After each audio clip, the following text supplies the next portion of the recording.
Hello chartered accountants, hope you all are doing good. आज जो है वो अपने प्रोविजन फॉर डेप्रिसिएशन का टॉपिक स्टार्ट करने वाले हैं और one of the most important topic. अगर आपने अच्छे से पहले कंसेप्ट समझ लिया तो फिर जो है वो आपको कोई भी दिक्कत नहीं आएगी। तो पहले एक बार के लिए प्रोविजन फॉर डेप्रिसिएशन होता क्या है रीड करते हैं। When provision for depreciation account is maintained, depreciation is not credited to the asset account, but it is credited to provision for depreciation account. देखो हमारी दो सिस्टम होती है। एक सिस्टम ऐसी होती है कि भी आप असेट को जो है वो नेट बेसिस पे बताओ। नेट बेसिस पे बताओ मतलब क्या, जैसे जैसे आप डेप्रिसिएशन चार्ज करते जाओगे वैसे वैसे आप जो है वो असेट की वैल्यू कम करते जाओगे। और उस केस में अपने डेप्रिसिएशन की एंट्री भी क्या करते हैं, डेप्रिसिएशन अकाउंट आप डेबिट करते हो और टू क्या कर देते हो, असेट अकाउंट करते हो। तो हर केस में आपका असेट अकाउंट जो है वो हर बार क्रेडिट होता जाता था। इसको बोलते हैं नेट बेसिस, ठीक है। और दूसरा जो सिस्टम होता है उसमें आप ग्रॉस बेसिस पे, मतलब आप जो असेट है उसको ओरिजिनल कॉस्ट पे ही बता रहे हो।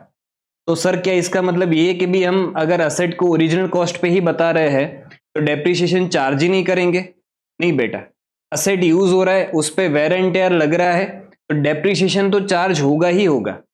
उस केस में आपको डेप्रिसिएशन चार्ज करने की एंट्री क्या करनी पड़ती है, तो आप जो है वो डेप्रिसिएशन को तो डेबिट ही करते हो, लेकिन क्रेडिट जो करते हो वो प्रोविजन फॉर डेप्रिसिएशन अकाउंट को क्रेडिट करते हो। तो उस केस में आपकी एंट्री क्या बनेगी, डेप्रिसिएशन अकाउंट आप डेबिट करोगे to provision for depreciation account, ठीक है। इसको प्रैक्टिकली एग्जांपल से समझेंगे, अभी सिर्फ रीड कर रहे हैं। Asset account will remain at its original cost. Asset जो है वो उसके ओरिजिनल कॉस्ट पे ही आप में जो है वो बुक्स ऑफ अकाउंट में डेबिट बैलेंस दिखेगा। And depreciation is accumulated in provision for depreciation account. Depreciation जो है वो एक्यूमुलेट होता जाएगा प्रोविजन फॉर डेप्रिसिएशन अकाउंट में हर साल। एक चीज ये ध्यान रखना, पहले एक काम करते इसको प्रैक्टिकली समझते और फिर जो है वो ये वाला पोर्शन रीड करते। वैसे इसकी मैंने यहाँ पे जर्नल एंट्री सारी दी गई है कि भाई when asset disposal account is maintained या नॉट मेंटेन्ड, तो उस केस में आपको अकाउंटिंग कैसे करनी है, पर इसको प्रैक्टिकली पहले एग्जांपल से समझते। आ जाते एग्जांपल पे। एग्जांपल में लिख के ही आया वो आपके लिए समझने। यहाँ पे क्या है, असेट जो है वो परचेज हुई है 1 जनवरी 2020 को, और वो कितने में आपने परचेज किया है, 1 लाख में असेट को परचेज किया है। यूजफुल लाइफ असेट की कितनी है, 5 साल। और डेप्रिसिएशन का मेथड जो है वो स्ट्रेट लाइन मेथड है, ठीक है। Asset sold on 30 June 2022 for ₹65,000। आपने 2020, अच्छा हमारा ईयर एंड जो हो रहा है वो अपने एज्यूम कर रहे हैं 31 दिसंबर को ईयर एंड हो रहा है, तो 2020, 2021 और 2022 का आधा साल आपने असेट को यूज किया और उसके बाद आपने असेट को जो है वो 65,000 में बेच दिया, ठीक है। Give journal entries if provision for depreciation account is maintained. अगर आपका provision for depreciation account maintain हो रहा है तो उस केस में हमें अकाउंटिंग एंट्रीज देनी है हर साल की। तो अगर मैं सबसे पहले बात करूं,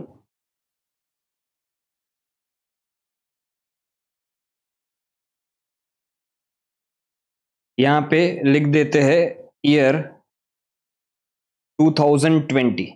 ईयर 2020 में क्या अकाउंटिंग होगी, तो सबसे पहली बात, असेट खरीद रहे हो कितने में, 1 लाख रुपए में, तो पहली एंट्री आपकी हो जाएगी 1 जनवरी 2020 को असेट अकाउंट आप डेबिट करोगे टू बैंक अकाउंट। ये तो पहले भी वही करते थे, इसमें कोई चेंज नहीं है बेटा। 1 लाख से आपने असेट खरीद ली। अब बात आती है डेप्रिसिएशन की। जब प्रोविजन फॉर डेप्रिसिएशन अकाउंट आपका मेंटेन होता है तब उस केस में आपका डेप्रिसिएशन तो डेबिट होगा ही होगा। अच्छा, तो यहां पे 31/12/2020 को जब साल खत्म होगा तब मैं डेप्रिसिएशन अकाउंट को तो डेबिट करूंगा ही करूंगा। अच्छा, तो जब provision for depreciation account maintain होता है तो उस केस में आपको असेट को उसकी ओरिजिनल कॉस्ट, ओरिजिनल कॉस्ट क्या है असेट की? ओरिजिनल कॉस्ट असेट की है 1,00,000 रुपए। असेट को उसकी ओरिजिनल कॉस्ट पे ही बताना होता है। सर ऐसा क्यों करते हैं? इसका रीजन क्या? इसका रीजन सिंपल ये है कि भी आप प्रेजेंटेशन आप इस तरह से करते हो। जनरली कंपनीज ये चीज फॉलो करती है कि असेट कितने में खरीदा था वो भी दिखे लोगों को, और साथ साथ में ये भी दिखे कि उसके ऊपर कितना प्रोविजन फॉर डेप्रिसिएशन लग चुका है, उसके ऊपर कितना डेप्रिसिएशन लग चुका है। ये दोनों ही चीजें दिखेगी तब जाके प्रेजेंटेशन प्रॉपर होगा और इंटरप्रिटेशन सही होगा। ठीक है, तो ये एक प्रेजेंटेशन का तरीका ही है, इसलिए हम जो है वो इसको इस तरह से बताते हैं। अब यहां पे वापस टॉपिक पे आते हैं कि भाई डेप्रिसिएशन चार्ज करने की एंट्री क्या होगी। डेप्रिसिएशन नुकसान है, खर्चा है, उसको तो डेबिट करना ही करना है। ठीक है, लेकिन क्रेडिट इस बार असेट अकाउंट को नहीं कर सकते क्योंकि प्रोविजन फॉर डेप्रिसिएशन अकाउंट आपका मेंटेन हो रहा है। उस केस में असेट ओरिजिनल कॉस्ट पे दिख रहा है, मतलब इस पे दिखेगा। तो क्रेडिट किसको करना है सर? तो क्रेडिट आपको करना है एक लायबिलिटी वाले अकाउंट को, जिसका नाम है क्या? Provision for depreciation account. तो प्रोविजन फॉर डेप्रिसिएशन अकाउंट आपका क्रेडिट हो जाएगा, और डेप्रिसिएशन कितना आएगा? तो 1,00,000 असेट की वैल्यू है, divide by straight line method है तो डिवाइड बाय 5 ईयर्स कर दोगे तो डेप्रिसिएशन का अमाउंट आपका आ जाएगा 20,000। ठीक है, इसके बाद हुआ क्या? डेप्रिसिएशन का खर्चा आपने बुक किया है, नॉमिनल अकाउंट है तो नॉमिनल अकाउंट है तो क्लोज तो करना ही पड़ेगा। तो ये जो डेप्रिसिएशन है 31/12/2020 को क्लोज हो जाएगा। तो टू डेप्रिसिएशन अकाउंट, ये वाला अकाउंट तो जो है वो क्लोज हो जाएगा, और ये कहां पे क्लोज होगा? तो ये आपका क्लोज हो जाएगा पीएनएल अकाउंट में ट्रांसफर होके।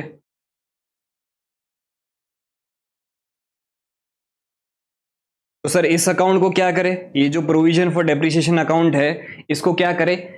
ये आपका एक लायबिलिटी का अकाउंट है, इसमें आप हर साल जो है वो डेप्रिसिएशन को इकट्ठा करते जाओगे। जब तक आप असेट को बेच नहीं देते तब तक आप जो है वो असेट का डेप्रिसिएशन ये प्रोविजन फॉर डेप्रिसिएशन अकाउंट में इकट्ठा करते जाओगे। ठीक है, तो अब अगर मैं यहां पे पोजीशन देखूं तो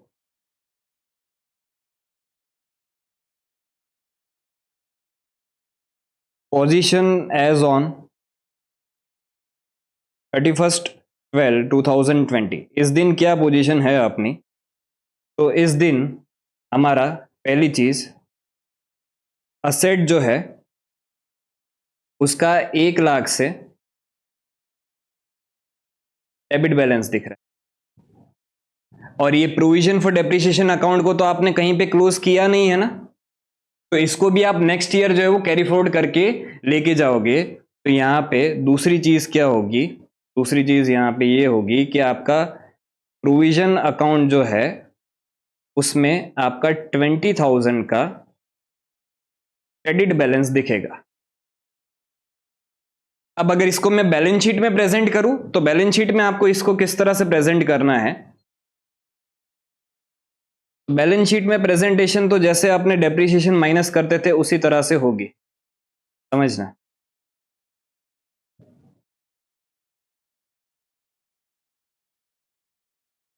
यहां पे आपका जो असेट्स दिखता है उसमें आप असेट की वैल्यू तो जो है वो 1,00,000 ही दिखाओगे, इसमें से माइनस करके बताओगे प्रोविजन फॉर डेप्रिसिएशन अकाउंट 30,000, बाहर दिखेगा कितना? 80,000। तो सर हमने अलग क्या किया? पहले भी तो यही करते थे, जब फाइनल अकाउंट का सम करते थे तब जो है वो अपने डेप्रिसिएशन को असेट में से यहाँ पे बैलेंस शीट में माइनस करके ही बताते थे। यहाँ पे ध्यान रखना, वो तो आप जो है वो फाइनल अकाउंट में उस तरह से प्रेजेंटेशन कर देते थे, पर एंट्री तो क्या होती थी डेप्रिसिएशन की? Depreciation account debit to asset account हो जाता था।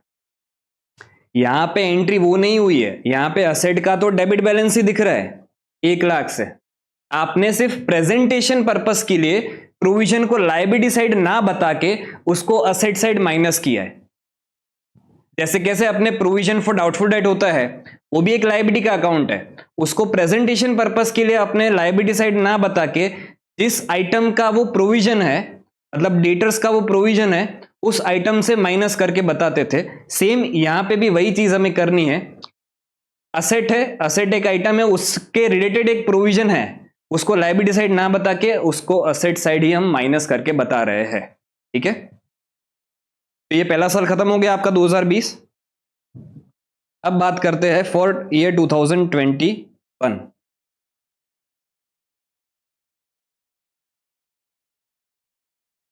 अब 2021 में क्या एंट्री होगी? तो 2021 में वापस असेट परचेस करने की तो एंट्री नहीं होगी, ऑब्वियस बात है।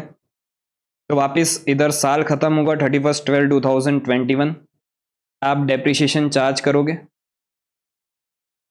Depreciation account debit to provision for depreciation account. और ये कितना होगा आपका? तो स्ट्रेट लाइन मेथड है तो हर साल डेप्रिसिएशन सेम ही रहने वाला है, तो ये भी आपका 20,000 हो जाएगा। ठीक है, अब अगेन डेप्रिसिएशन तो जो है वो नॉमिनल अकाउंट है, तो इसको ईयर एंड पे आप जो है वो कहां पे क्लोज कर दोगे? पीएनएल अकाउंट में। तो PNL account debit to depreciation account. ये एंट्री आपकी 2021 में होगी। अब अगर इस दिन अपने पोजीशन देखें तो पोजीशन एज ऑन 31/12/2021 क्या है? तो असेट जो है उसका अभी भी 1 लाख से डेबिट बैलेंस ही दिख रहा है, क्योंकि सीधी बात है आपने कहीं पे भी कोई एंट्री में असेट को क्रेडिट किया ही नहीं है। सिर्फ पहली बार पहली एंट्री में आपने असेट को डेबिट किया है, उसके बाद आपने असेट को कहीं पे क्रेडिट किया ही नहीं है। तो असेट का यहाँ पे जो है वो डेबिट बैलेंस दिख रहा है, और जो प्रोविजन का अकाउंट है, प्रोविजन फॉर डेप्रिसिएशन अकाउंट, उसका आपको जो है वो अब 40,000 का क्रेडिट बैलेंस दिख रहा है। 40,000 कैसे? पिछले साल 20,000 था, करंट ईयर में और आपने जो है वो प्रोविजन फॉर डेप्रिसिएशन को क्रेडिट किया है, तो टोटल 40,000 से प्रोविजन फॉर डेप्रिसिएशन का बैलेंस दिख रहा है। अब थर्ड ईयर, मेन ईयर, जब अपने असेट को बेच रहे हैं, फॉर 2022, इस साल जो है वो आपकी अकाउंटिंग किस तरह से होगी? हमने एक कसम स्टार्टिंग में खाई थी कि भी जिस दिन असेट को डी रिकॉग्नाइज करेंगे तो पहला काम तो हमारा वही होगा कि भाई हम असेट को उस दिन तक डेप्रिशिएट कर दें। ठीक है, तो यहां पे 30 जून 2022 को आप असेट को बेच रहे हो, तो 30 जून 2022 को आप डेप्रिसिएशन की एंट्री कर दोगे क्या? डेप्रिसिएशन अकाउंट डेबिट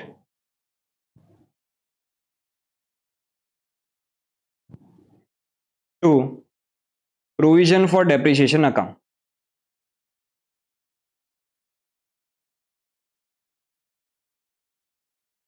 ये कितने से हो जाएगा? तो अगेन इस बार जो है वो 20,000 पूरा पूरा नहीं लगेगा, क्योंकि हमें 6 महीने का डेप्रिसिएशन लगाना है, तो ये आपका डेप्रिसिएशन लगेगा 10,000 से। डेप्रिसिएशन की एंट्री करने के बाद अगर हम पोजीशन देखें एक बार के लिए, तो पोजीशन क्या है बैलेंसेस की? तो असेट जो है इस दिन भी आपके बुक्स ऑफ अकाउंट में 1 लाख से डेबिट बैलेंस बोल रहा है। ठीक है, लेकिन प्रोविजन फॉर डेप्रिसिएशन अकाउंट जो है वो आपके बुक्स ऑफ अकाउंट में अब कितने से दिख रहा है? 50,000 से क्रेडिट बैलेंस दिख रहा है। ओपनिंग मतलब पिछले साल क्लोजिंग में 40,000 हो गया था, 10,000 आपने और उसमें क्रेडिट कर दिया। ठीक है, तो अब इस असेट को मैं बेच रहा हूं, कितने में बेच रहा हूं? तो यहां पे अगर आप देखोगे तो असेट को अपने बेच रहे हैं 65,000 रुपीज में। ठीक है, तो उस केस में अब यहां पे बेचने के दो केसेस बन सकते हैं। एक तो क्या, when asset disposal account is maintained, and दूसरा क्या, when asset disposal account is not maintained. इन दोनों ही केसेस में बेचने की एंट्री किस तरह से होगी वो दोनों को अलग अलग हमें समझना पड़ेगा। तो मैं एक काम करता हूं, यहां पे एक टेबल टाइप बना देता हूं जिसमें हम इधर डेट लिखेंगे, इधर एंट्रीज, इसको लाल से लिखते हैं, इधर डेट लिख देते हैं, और यहां पे एंट्रीज व्हेन असेट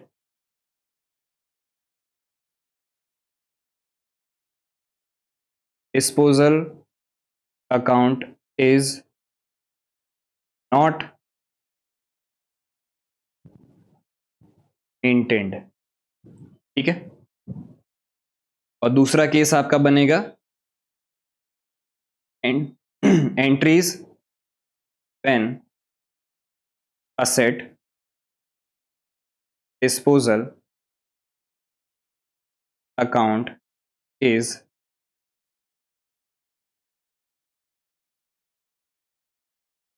मेंटेन्ड। इन दोनों ही केसेस में आपकी अकाउंटिंग एंट्रीज किस तरह से होगी वो अच्छे से समझ ले।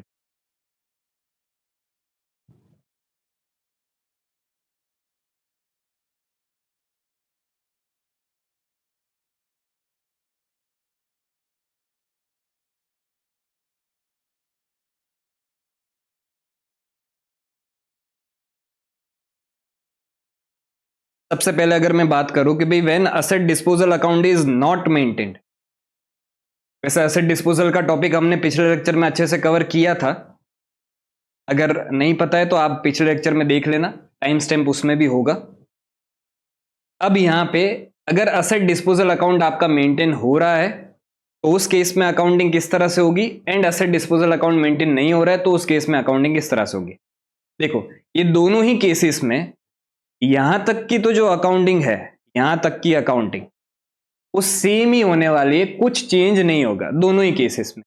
चेंज जो आएगा वो अब आगे से चेंज आएगा। तो सबसे पहले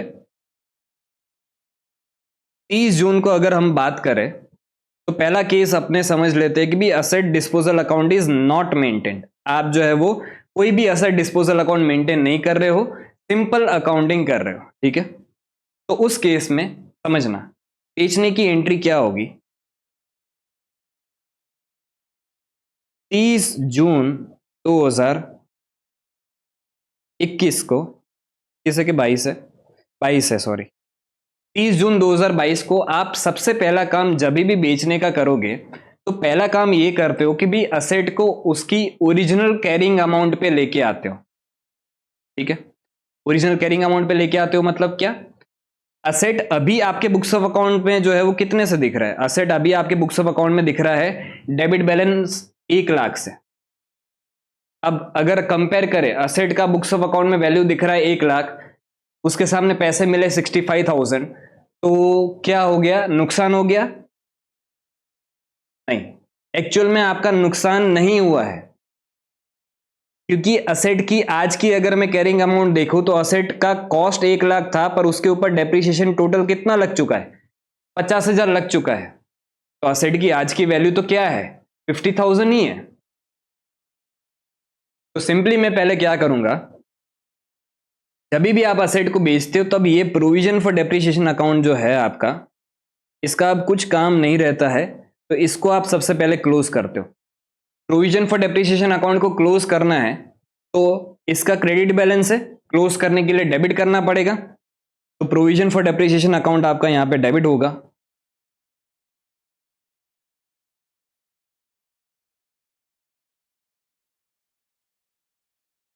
और क्रेडिट क्या होगा, तो इस असेट को आप क्लोज करते हो असेट अकाउंट में ट्रांसफर, इस प्रोविजन को आप क्लोज करते हो असेट अकाउंट में ट्रांसफर करके। तो यहां पे असेट आपकी जो है वो क्रेडिट हो जाएगी कितने से, 50,000 से। अभी तक हमने कहीं पे भी असेट को क्रेडिट किया नहीं था, अब पहली बार असेट को क्रेडिट कर रहे हैं। असेट का डेबिट बैलेंस था 1 लाख से, उसको क्रेडिट किया 50,000 से, तो अब असेट के अकाउंट में भी बैलेंस कितना बचा, 50,000 रुपये। अब हम कंपेयर करेंगे कि 30 जून को हमें जो पैसे मिल रहे हैं, तो उस केस में पैसे कितने मिल रहे हैं हमें? 65,000 मिल रहे हैं। बैंक अकाउंट आपका डेबिट होगा और असेट जो है, असेट आपके बुक्स ऑफ अकाउंट में अब कितने से दिख रहा है? 1 लाख था, यहां पे क्रेडिट किया आपने असेट को, तो इसके बाद असेट आपके बुक्स ऑफ अकाउंट में सिर्फ 50,000 से दिख रहा है। तो यहां पे असेट जो क्रेडिट होगा वो कितने से क्रेडिट होगा? 50,000 से। तो बाकी का क्या हो गया आपको? Profit on sale.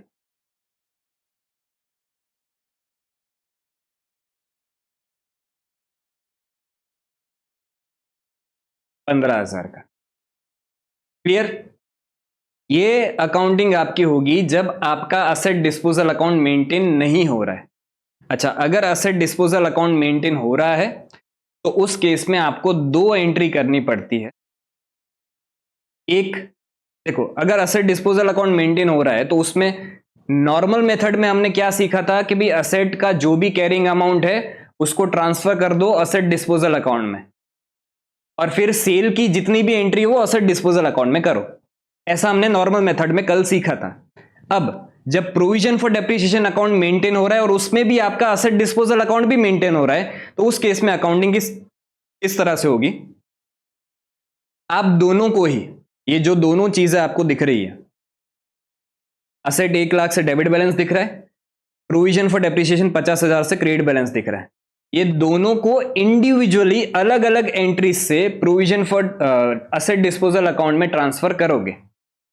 कैसे समझना? तो यहां पे पहली एंट्री क्या होगी?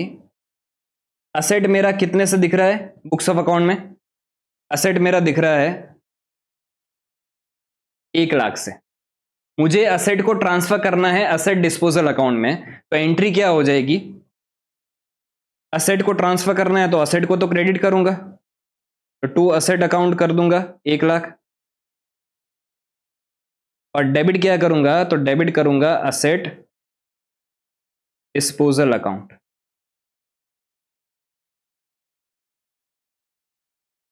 और दूसरी एंट्री मुझे क्या करनी पड़ेगी? दूसरी एंट्री मुझे करनी पड़ेगी, प्रोविजन को भी मैं असेट डिस्पोजल अकाउंट में ट्रांसफर कर दूंगा। तो प्रोविजन मेरा असेट डिस्पोजल अकाउंट में ट्रांसफर होगा, प्रोविजन का क्रेडिट बैलेंस हो तो उसको डेबिट करना पड़ेगा।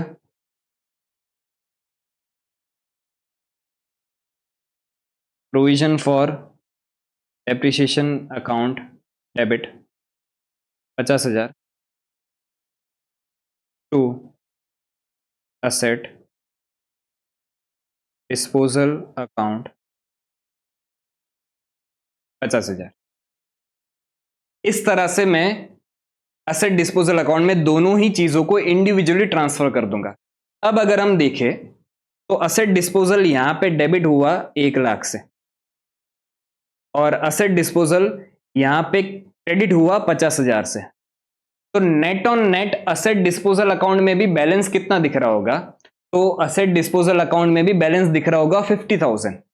और वही तो आपका बैलेंस इधर भी तो था कि ये एंट्री करने के बाद भी आपका असेट का अकाउंट का बैलेंस जो है वो 50,000 दिख रहा था। यहां पे आपने ये 2 एंट्री की, ये दोनों एंट्री करने के बाद आपका असेट डिस्पोजल अकाउंट का बैलेंस जो है वो 50,000 दिख रहा है। असेट अकाउंट क्लोज हो गया क्योंकि 1 लाख से पूरा पूरा क्रेडिट हो गया। Provision for depreciation account close हो गया 50,000 से। अब आपके बुक्स ऑफ अकाउंट में सिर्फ एक अकाउंट दिख रहा है, असेट डिस्पोजल अकाउंट। और जो सेल्स की एंट्री करोगे वो असेट डिस्पोजल अकाउंट में ही करोगे। तो यहां पे अब एंट्री क्या हो जाएगी? बैंक अकाउंट आप डेबिट करोगे 65,000 से to asset disposal account.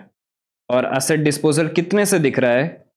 Asset disposal दिख रहा है 50,000 से। तो बाकी का क्या हो गया? बाकी का हो गया प्रॉफिट ऑन सेल अकाउंट 15,000। अगर अगर हम देखें तो असेट डिस्पोजल अकाउंट में अगर शॉर्ट में यहां पे बनाऊं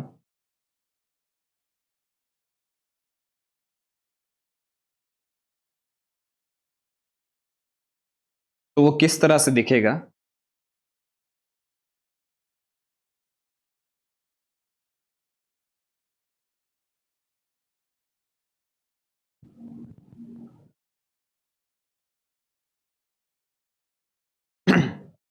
तो यहां पे आपका असेट आया, यहां पे आपका असेट आया, असेट कितने से आया, 1 लाख से, ठीक है। और यहां पे आपका प्रोविजन फॉर डेप्रिसिएशन आया, ये कितने से आया, 50,000 से आया, ठीक है। ये दोनों एंट्री करने के बाद आपका असेट डिस्पोजल का नेट नेट बैलेंस दिख रहा है 50,000, उसके सामने पैसे कितने मिल रहे हैं, तो यहाँ पे बाय बैंक अकाउंट अगर मैं करूं तो आपको पैसे जो मिल रहे हैं, पैसे मिल रहे 65,000। और हमने तो ये चीज सीखी थी कि भाई कभी भी आपका, छोटा करता हूं स्क्रीन है,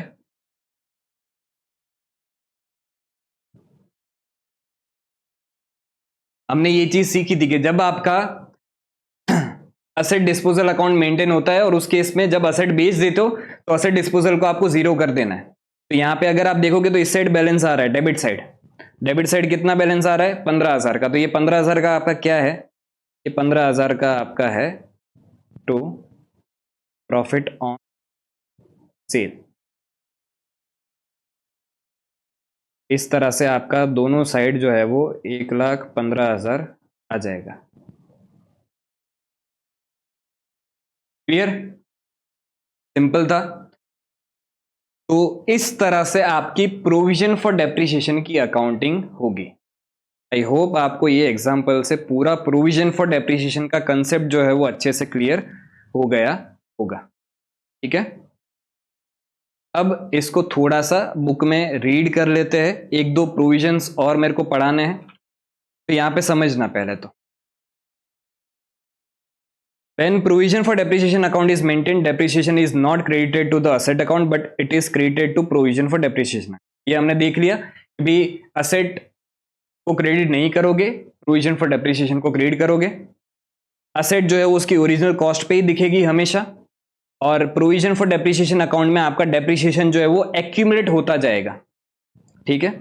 उसके बाद क्या पढ़ा हमने कि ये एक चीज खास ध्यान से समझ लेना कि अगर रिटर्न डाउन वैल्यू मेथड है डेप्रिसिएशन का, तो उस केस में आपको परसेंटेज ऑफ डेप्रिसिएशन जो है वो कैलकुलेट किस पे करना है, क्योंकि अगर provision for depreciation account maintain हो रहा है तो असेट आपका ओरिजिनल कॉस्ट पे दिख रहा है।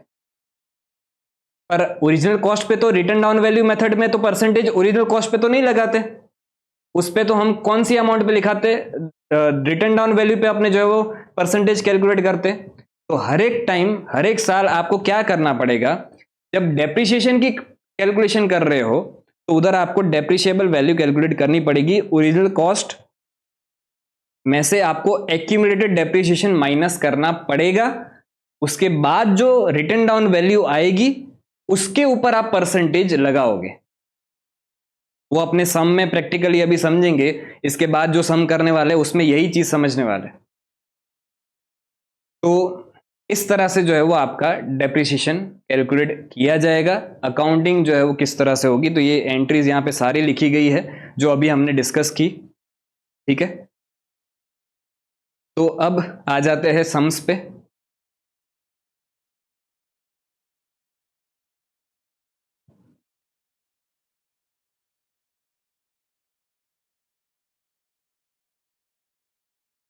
क्वेश्चन नंबर 22 पे आ जाएंगे। क्वेश्चन नंबर 22 क्या बोल रहा है, तो on 1 April 2019 Shubhra limited purchased machinery for ₹12 lakh on 1 अक्टूबर 2021। मतलब 19, पहले तो देख लेते साल खत्म कब हो रहा है हमारा, हमारा साल खत्म हो रहा है 31 मार्च को। तो 19-20, 20-21 और 21-22 में, मतलब 1 अक्टूबर 2021 मतलब 21-22 में, a part of the machinery purchased on 1 April 2019 for ₹80,000 was sold for ₹45,000, ठीक है। And new machinery at a cost of ₹1,58,000 was purchased and installed on the same date. Company has adopted the method of providing 10% depreciation on written down value of the machinery. WDV method आप follow कर रहे हो। Show the necessary ledger accounts for the year ended 31 March 2020 to 31 March 2022। अच्छा, year ended 31 March 2020 से लेके मतलब 19-20 से हमें स्टार्ट करना है और 31 मार्च 2022 तक के अकाउंट्स बनाने हैं।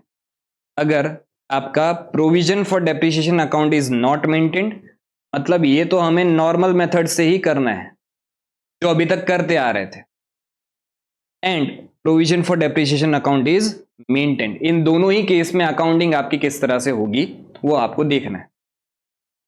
अब यहां पे सबसे पहले एक चीज ये ध्यान रखोगे, आपका method of depreciation return down value है। तो आप जो है वो पहले तो एक काम करते हैं, अपने वर्किंग नोट बना लेते हैं, क्योंकि इस काम में हमें वर्किंग नोट की खास जरूरत पड़ेगी, चाहे फिर वो प्रोविजन फॉर डेप्रिसिएशन अकाउंट हो या नॉर्मल मेथड से करना हो। ठीक है, अब यहां पे अपने असेट के जो है वो दो टुकड़े कर देंगे, एक M1 और दूसरा कर देंगे M2। अब कुछ बच्चे इसमें क्या करते हैं कि पहले नॉर्मली 12 लाख को रिटर्न डाउन के हिसाब से डेप्रिशिएट करते जाते और फिर एंड में जाके उन दोनों को रेशियो के हिसाब से अलग करते हैं। ऐसा मत करना, गलती होगी, कैलकुलेशन गलत हो जाएगी। आपको स्टार्टिंग से ही दोनों को अलग करके चलना पड़ेगा। तो यहां पे मैं स्टार्टिंग से ही जो है वो इस 12 लाख के दो टुकड़े कर दूंगा, क्योंकि इस 12 लाख में से मैं 80,000 का जो है वो एक असेट बेच रहा हूं। तो 12 लाख के अगर दो टुकड़े करूं तो एक टुकड़ा मैं करूंगा 80,000 का और दूसरा टुकड़ा मैं करूंगा 11,20,000 का। ये 11,20,000 कैसे आया? तो 12 लाख में से 80,000 गया तो 11,20,000। ये हो गया आपका बैलेंस एज ऑन 1 अप्रैल 2019।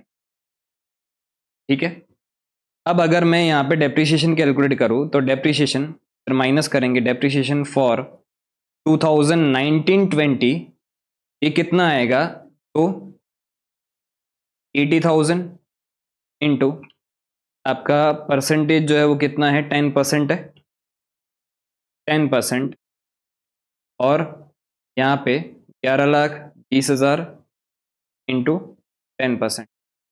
इस तरह से दोनों ही असेट को हमें अलग करना पड़ेगा। तो ये हो गया आपका 8,000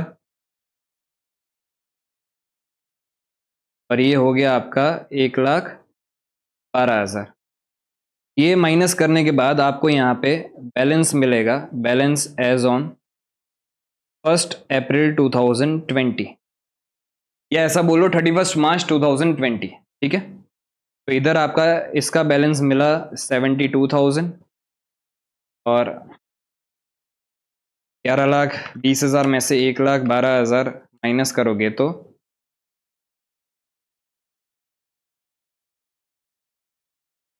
ठीक है। उसके बाद 2020-21 में कोई ट्रांजैक्शन आपका नहीं है, क्योंकि यहाँ पे सीधा ट्रांजैक्शन आपका आ रहा है 1 अक्टूबर 2021 जो आता है 21-22 में। ठीक है, तो यहाँ पे माइनस डेप्रिसिएशन फॉर 2020-21 और रिटर्न डाउन वैल्यू मेथड है, तो जो आपका ओपनिंग बैलेंस है 72,000 उस पर आप जो है वो परसेंटेज कैलकुलेट करोगे।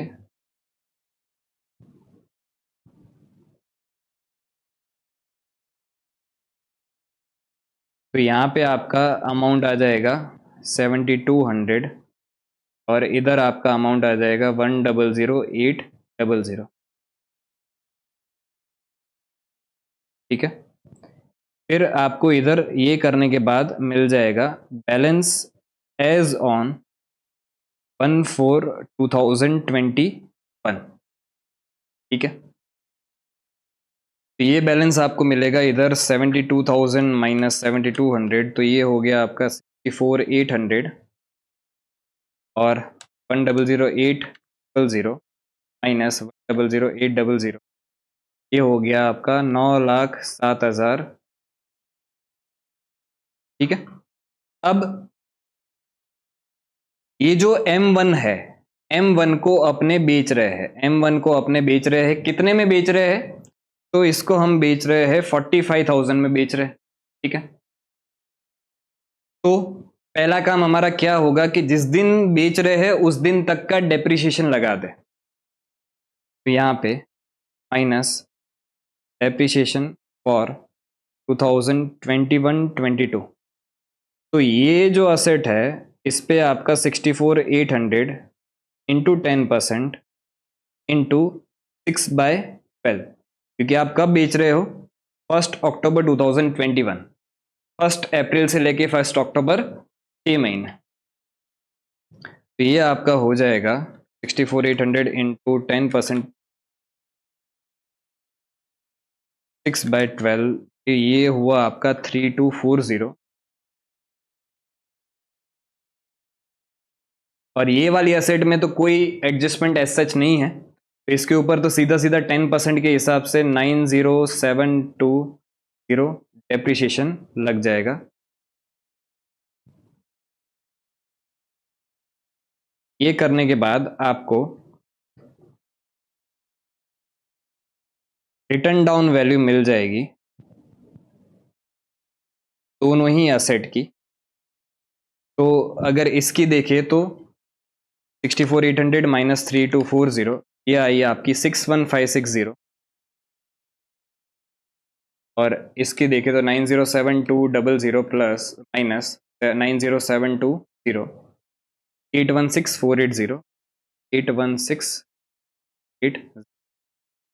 अब M1 की बात करें तो M1 को हम जो है वो बेच रहे हैं, कितने में बेच रहे हैं? तो सेल वैल्यू इसकी जो है वह यहाँ पे आपको दी गई है 45,000।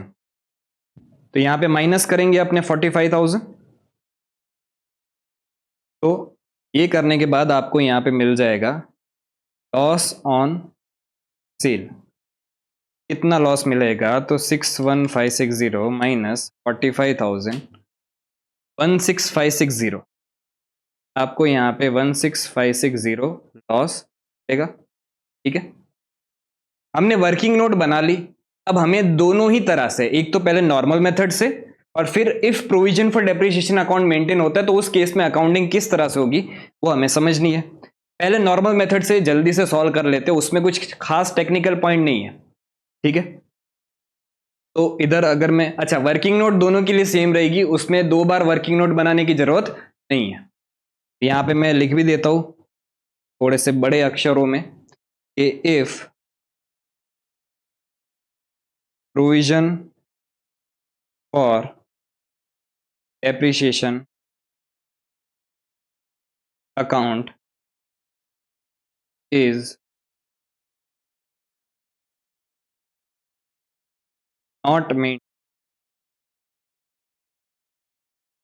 ठीक है। तो उस केस में आपकी अकाउंटिंग किस तरह से होगी? सिंपली पहले तो मशीन अकाउंट बना लेंगे। तो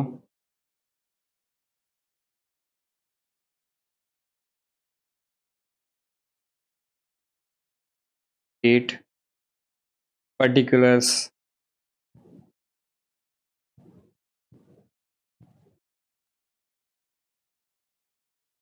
अमाउंट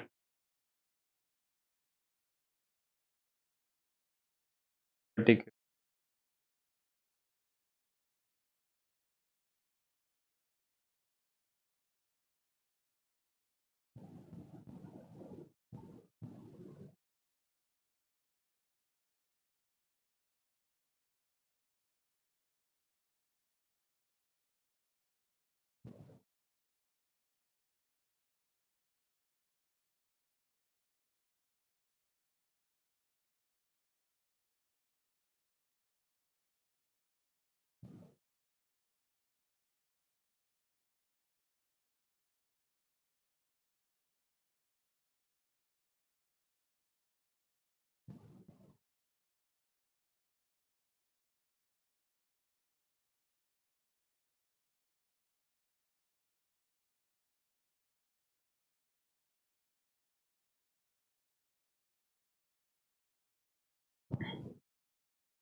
ठीक है, स्टार्ट करते। सबसे पहले आप 1 अप्रैल 2019 को असेट को खरीद रहे हो, यहाँ पे डेट डालूंगा 1 अप्रैल 2019 और इधर क्या लिखूंगा, टू बैंक अकाउंट। अब यहाँ पे स्टार्टिंग से ही हम असेट को जो है वो अलग अलग करके चलेंगे। यहाँ पे M1 जो है वो आपका 80,000 का है, M2 जो है वो आपका 11,20,000 का है और इसका टोटल अमाउंट आपका बाहर आ जाएगा कितना, 12 लाख। पहले साल में कोई एडजस्टमेंट नहीं था, सिंपल हमें डेप्रिसिएशन चार्ज करना था, तो यहाँ पे 31/3/2020 आपका साल खत्म होगा। यहाँ पे हम लिखेंगे बाय डेप्रिसिएशन अकाउंट और अगेन यहाँ पे भी M1 का डेप्रिसिएशन चार्ज कर देंगे।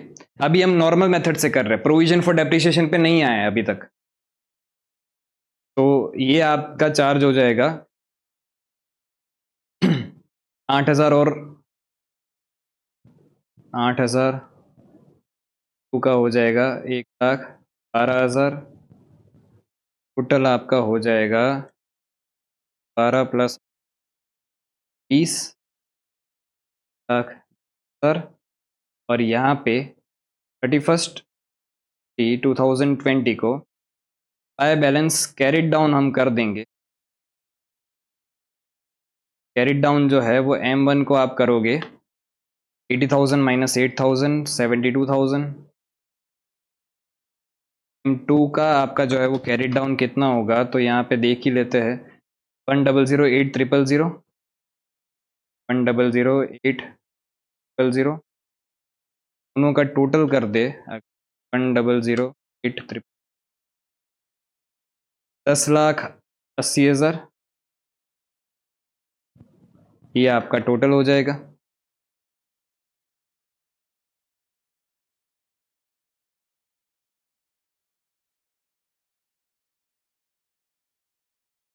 उसके बाद यहाँ पे 1 अप्रैल 2020 को टू बैलेंस ब्रॉट डाउन कर देंगे हम। ब्रॉट डाउन भी दोनों अलग अलग करोगे तो M1 का ब्रॉट डाउन है 72,000, M2 का ब्रॉट डाउन है 1,08,000, सॉरी 10,08,000। इधर बाहर आ जाएगा 10,80,000। ठीक है, सेकेंड ईयर 2020-21 में भी कोई ट्रांजेक्शन नहीं है, हमें सिंपल इसको क्या करना है, डेप्रिसिएशन लगाना है। यहाँ पे 31/3/2021 बाय डेप्रिसिएशन अकाउंट M1 जो है इसके ऊपर लगेगा 7,200, M2 जो है 1,008,000। टोटल आपका हो जाएगा 1,008,000 प्लस 7,200, ये हो गया 1,08,000। फिर 31/3/2021 बाय बैलेंस कैरिड डाउन अपने कर देंगे। तो M1 का जो है वो कितना हो जाएगा, तो 72,000 - 7,200 हमने यहाँ पे कैलकुलेट करके ही रखा है, 64,800 एंड 9,07,200। 64,800 9,07,200, ये था ना।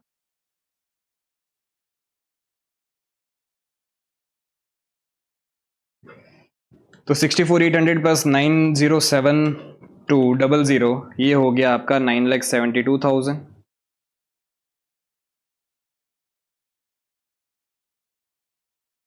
अब अभी टोटल लिख देते हैं, 1,80,000।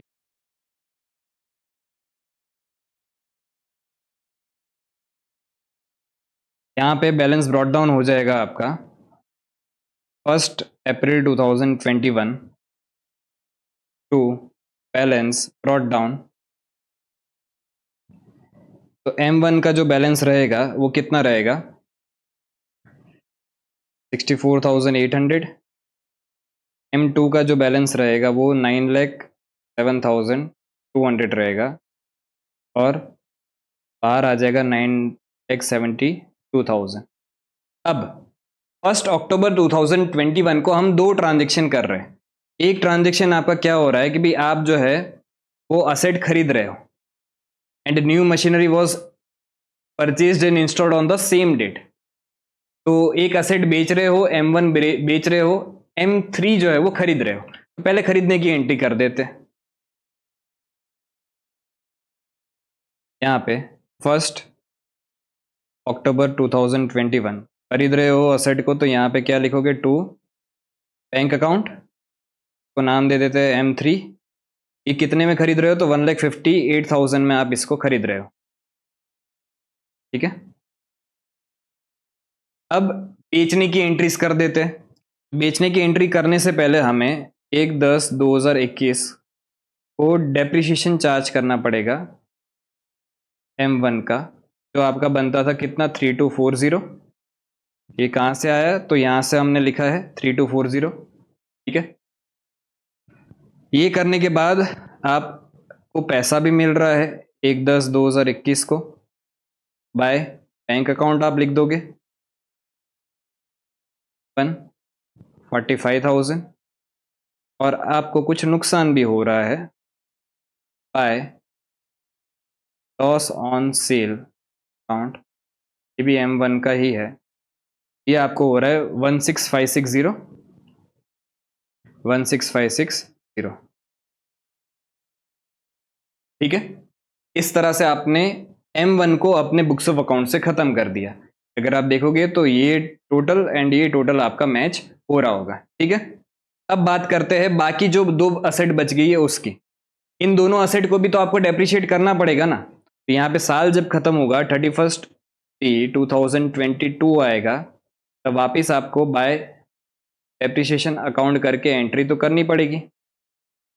M2 को जो है वो डेप्रिशिएट करोगे तो 90720। रिटर्न डाउन वैल्यू मेथड है, सिंपली उसके ऊपर 10% कैलकुलेट करना है। M3 जो है इसको थोड़ा सा हमें वर्किंग बताना पड़ेगा, तो क्योंकि 1,58,000 इंटू 10% इंटू 6/12। 1 अक्टूबर को खरीदा है तो 6 महीने का डेप्रिसिएशन लगेगा। 1,58,000 इंटू 10% 6/12, ये हो गया आपका 7,900। ये करने के बाद 98620 आपका 31 मार्च 2022 को जो बैलेंस कैरी फॉरवर्ड होगा कितना होगा। तो अभी इसको मैं बैलेंसिंग फिगर कैलकुलेट कर लेता हूँ, जगह थोड़ी सी कम है इसलिए। 9,72,000 प्लस 1,58,000 माइनस 40 माइनस 45,000 16560 माइनस 98620 966,580, ये आपका बैलेंस कैरी फॉरवर्ड 966,580, ठीक है। अगर इसका मैं यहाँ पे ब्रेकअप दे दूँ थोड़ा, देते हैं।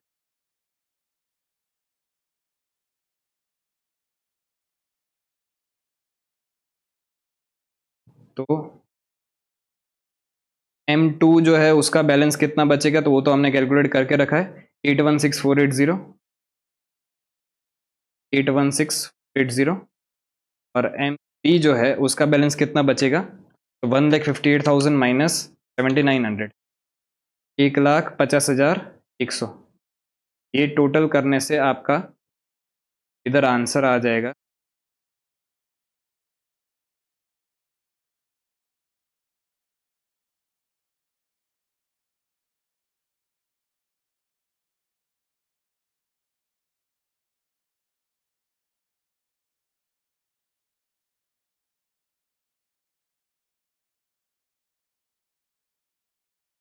कहाँ चला गया, हाँ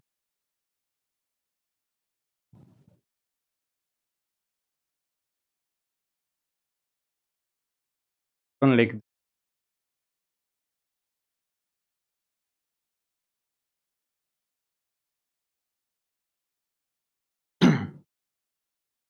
क्लियर।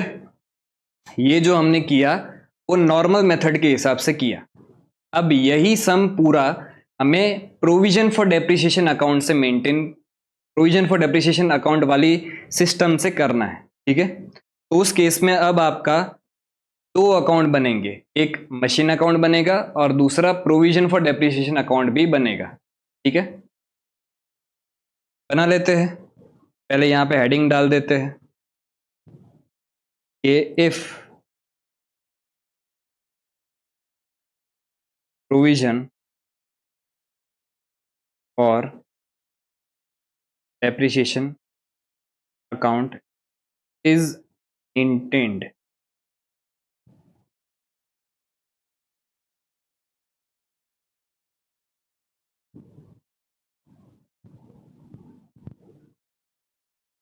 पहले तो मशीन अकाउंट को यहाँ पे कॉपी पेस्ट करके लेके आ जाते हैं।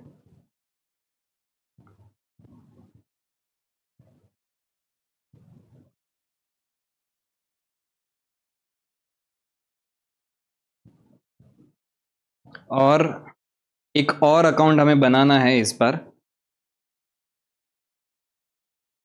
का नाम है प्रोविजन फॉर डेप्रिसिएशन अकाउंट।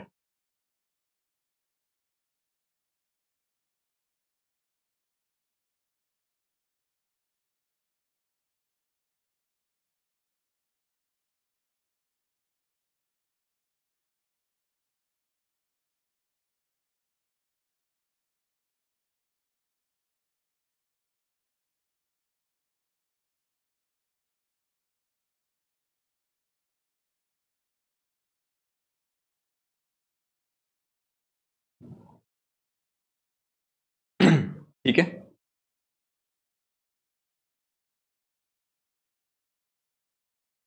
अब यहाँ पे पूरी अकाउंटिंग समझना ध्यान से। जब provision for depreciation account maintain होता है तो उस केस में आपका असेट ओरिजिनल कॉस्ट पे दिखता है, सारा ही डेप्रिसिएशन आपका प्रोविजन फॉर डेप्रिसिएशन अकाउंट में एक्यूमुलेट होता जाता है। ठीक है, और यहाँ पे हमें जो है वो नेसेसरी लीजर अकाउंट्स बोले हैं। तो नेसेसरी लीजर अकाउंट्स बोले मतलब हमें सारे ही अकाउंट्स बनाने हैं।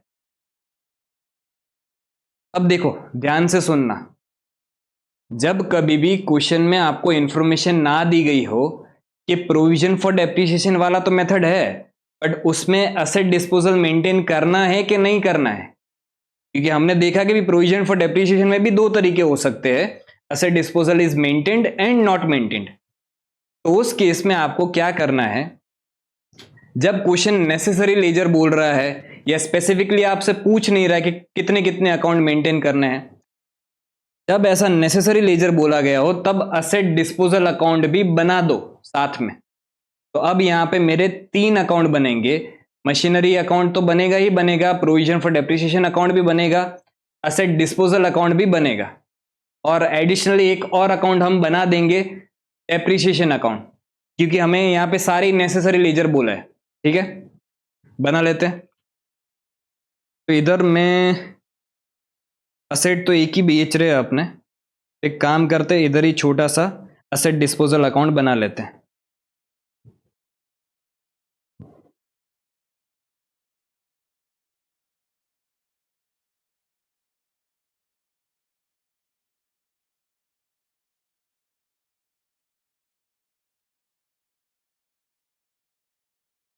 असेट का नाम है मशीन, तो यहाँ पे मशीन डिस्पोजल अकाउंट बना लेते हैं। सर हमको यहाँ पे क्वेश्चन में कहीं पे बोला तो नहीं गया था कि असेट डिस्पोजल अकाउंट बनाओ। बेटा मैं वही बोल रहा हूँ कि जब ऐसा बोला गया हो कि नेसेसरी लेजर्स बनाने हैं, तब असेट डिस्पोजल अकाउंट के साथ वाला ही आपको जो है वो अकाउंटिंग करना है। ठीक है,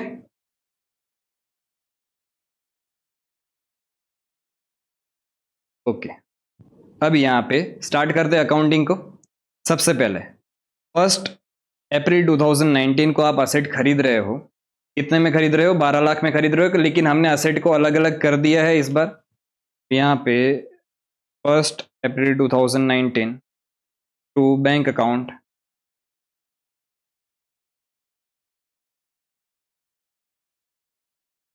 M1 जो है वो 80,000 का है, M2 जो है कितने का है, 11,20,000। टोटल इधर आ जाएगा कितना, 12 लाख। अब ध्यान रखोगे साल खत्म होगा, साल आपका 31/3/2020 को खत्म होगा। यहाँ पे डेप्रिसिएशन इस अकाउंट में चार्ज नहीं करना है, असेट ओरिजिनल कॉस्ट पे ही दिखेगा। तो इधर तो मैं सीधा सीधा क्या कर दूंगा, बाय बैलेंस कैरिड डाउन। बस sir, by balance carried down, हाँ, कोई दूसरा ट्रांजेक्शन है नहीं, डेप्रिसिएशन का अकाउंट इधर आएगा नहीं। 80,000 M2 11,30,000, ये हो गया आपका 12 लाख, और ये अकाउंट भी आपका क्लोज हो जाता है। इधर लिख देते हैं 12 लाख।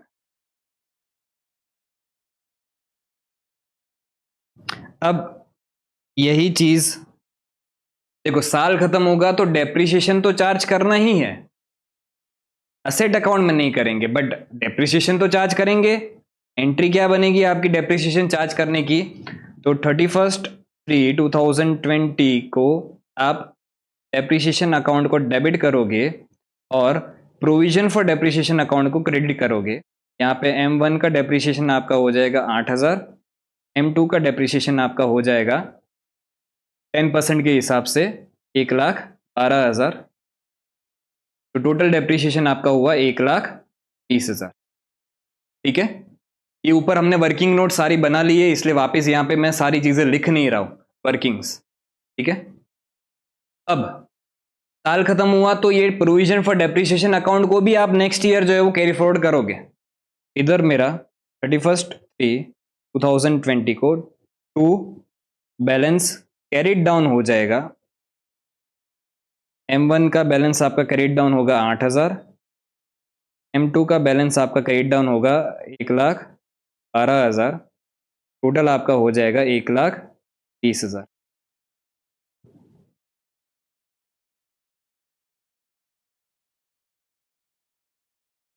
क्लियर?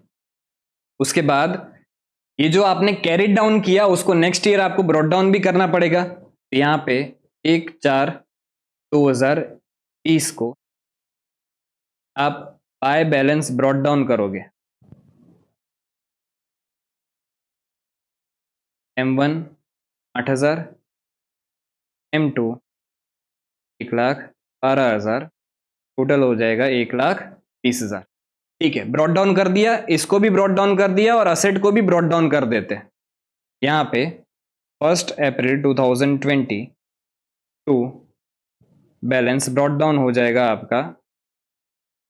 M1 जो है ये हो जाएगा 80,000, M2 जो है ये हो जाएगा आपका 11,30,000, बाहर दिख जाएगा आपका 12 लाख। अब अगेन साल खत्म होगा, साल कब खत्म हो रहा है, 31/3/2021। साल में दूसरा कोई भी ट्रांजेक्शन नहीं है तो इसको तो हम एज इट इज जो है वो कैरी फॉरवर्ड कर लेंगे।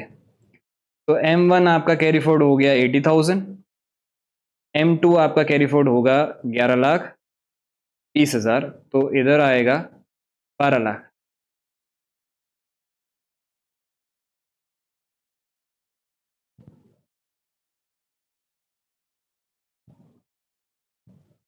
ठीक है, उसके बाद डेप्रीशिएशन तो चार्ज करना है।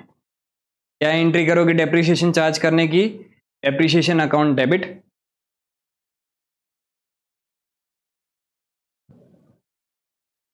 थर्टी 2021 को डेप्रीशिएशन अकाउंट को आप डेबिट करोगे और प्रोविजन फॉर डेप्रीशिएशन को क्रेडिट करोगे।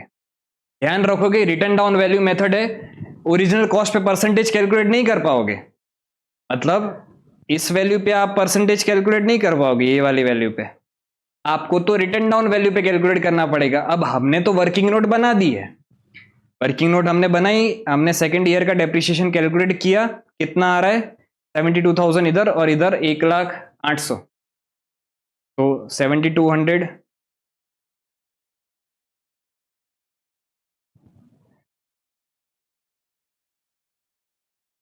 7,200 और M2 का है 1,00,800। तो इन दोनों का टोटल 1,08,000। अब यहाँ पे ध्यान दोगे M1 में पहले से ओपनिंग बैलेंस में कुछ था 8,000, करंट ईयर में और गया कितना, 7,200। तो इधर बैलेंस कैरिड डाउन जो होगा 31/3/2021 को, टू बैलेंस कैरिड डाउन, इसमें जो M1 का बैलेंस होगा वो कितना होगा, तो 8,000 प्लस 7,200, 8,000 प्लस 7,200, ये हो गया आपका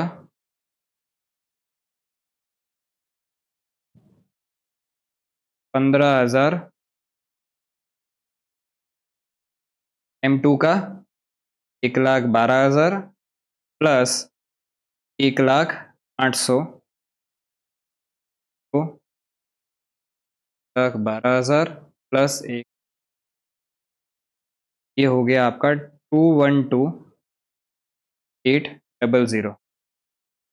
और टोटल कितना कैरी फॉरवर्ड हो जाएगा आपका, 212,800 प्लस 15,200, ये हो गया आपका 2,28,000 कैरी फॉरवर्ड। ठीक है, यहाँ पे टोटल भी लिख देते हैं, 2,28,000।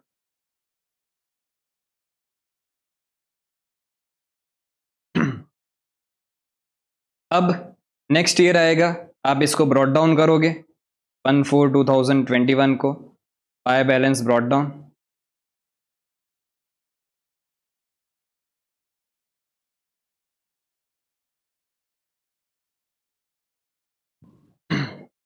By balance brought down, M1 का बैलेंस जो है वो कितना है, 15,200 है। M2 का बैलेंस जो है वो कितना है, 2,12,800, बाहर आ जाएगा आपका 2,28,000। ठीक है, अब यहाँ पे हम जो है वो इधर पहले इसको ब्रॉट डाउन कर देते हैं, 1 अप्रैल 2021 टू बैलेंस ब्रॉट डाउन। ये तो खोटी मजूरी करवा रहा है, कुछ हो नहीं रहा है, ऐसे ही carried down brought down, carried down brought down करवा रहा है। पर अब आएगा, अब 2021-22 में ट्रांजैक्शन है आपके,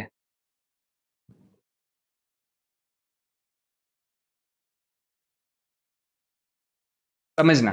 सबसे पहले तो एक असेट खरीद रहे हो, असेट खरीदने की एंट्री क्या हो जाएगी, asset account debit to bank account. तो यहाँ पे कौन सी असेट खरीद रहे हो, तो 1,58,000 की असेट खरीद रहे हो 1 अक्टूबर 2021 को, 1/10/2021 को। यहाँ पे आप लिख दोगे टू बैंक अकाउंट टी 1,58,000। ठीक है, लेकिन एक असेट बेच भी रहे हो, जब असेट बेच रहे हो पहला काम क्या, उस दिन तक का डेप्रिसिएशन चार्ज करो। चलो जाते चार्ज कर देते उसको,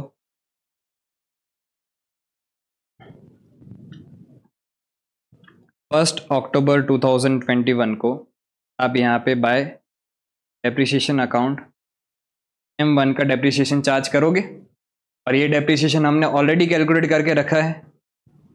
यहाँ पे आप देखोगे तो कितना आ जाएगा, ये 3,240,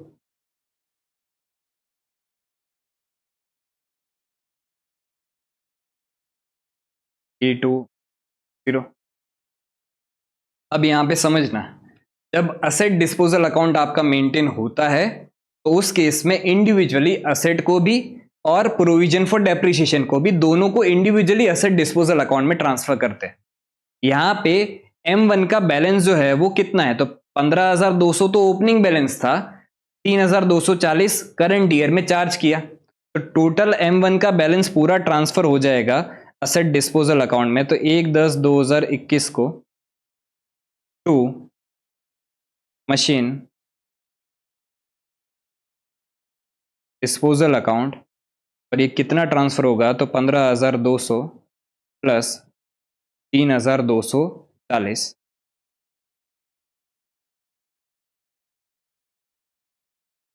18,440 आपका बैलेंस ट्रांसफर।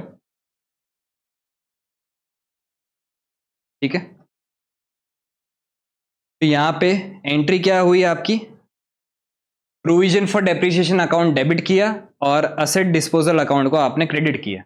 इसकी पोस्टिंग यहां पे कर देते हैं 1 अक्टूबर 2021 बाय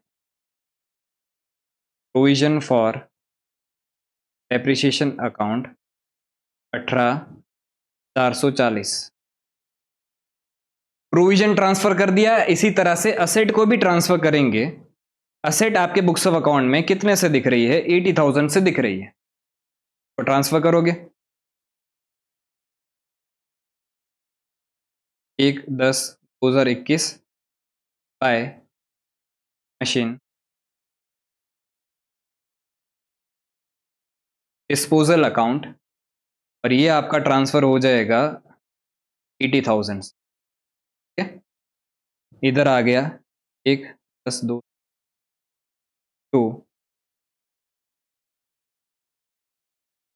इन अकाउंट 80,000। ये दोनों चीज करने के बाद अगर आप देखोगे तो असेट डिस्पोजल अकाउंट का बैलेंस नेट ऑन नेट कितना बच रहा है? तो 80,000 माइनस 18,440 61,560। और यही तो हमारा कैरिंग वैल्यू था ना। यहां पे चेक करो, देखो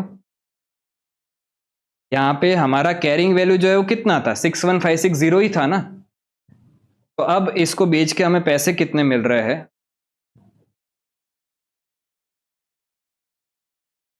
1/10/2021 को हमें कुछ पैसे मिल रहे हैं। तो बाय बैंक अकाउंट डेबिट करेंगे। कितने पैसे मिल रहे हैं? तो 45,000 रुपीज मिल रहे हैं। तो अब एसेट डिस्पोजल को क्लोज करना है। तो अगर हम देखें तो इस साइड ही आपका जो है वो बैलेंस आ रहा है। तो ये जो बैलेंस आपका आ रहा है 1/10/2021 को, इसको आप क्या बोलोगे? By loss on sale account. और कितना लॉस आ रहा है? 80,000 माइनस 18,440 माइनस 45,000 16,560। और यही लॉस आपको पहले नॉर्मल मेथड में भी आया था। इससे हुआ क्या? आपका असेट डिस्पोजल अकाउंट क्लोज हो गया। इधर आ गया 80,000। ठीक है, अब अभी भी हमारा काम खत्म नहीं हुआ है। साल खत्म होगा, ईयर को क्लोज करेंगे। यहाँ पे 31/3/2022 को बाय बैलेंस कैरिड डाउन कर देंगे। यहाँ पे बैलेंस कैरिड डाउन करेंगे तो M1 तो है ही नहीं, M2 है। M2 11,20,000 से ही दिख रहा है बुक्स ऑफ अकाउंट में। M3 जो है वो एक नया परचेस किया 1,58,000। तो 11,20,000 प्लस 1,58,000 12,78,000।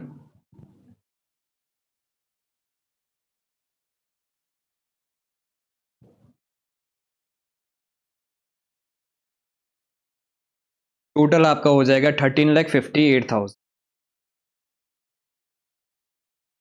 देख रहे हो जगह कैसे एग्जैक्ट खत्म हुआ? ठीक है, अब साल खत्म हुआ है पर डेप्रिसिएशन चार्ज करना तो बाकी है ना, क्योंकि 2 असेट और हमारे पास है। तो उस पर डेप्रिसिएशन तो चार्ज करोगे। तो यहाँ पे 31/3/2022 को bye depreciation account M2 and M3 इन दोनों पे ही डेप्रिसिएशन हम चार्ज करेंगे। हमने ऑलरेडी कैलकुलेट करके रखा है। ये रहा 90720 और 7,900। बस अब अकाउंट चेंज हो रहा है आपका 90720 एंड 7,900।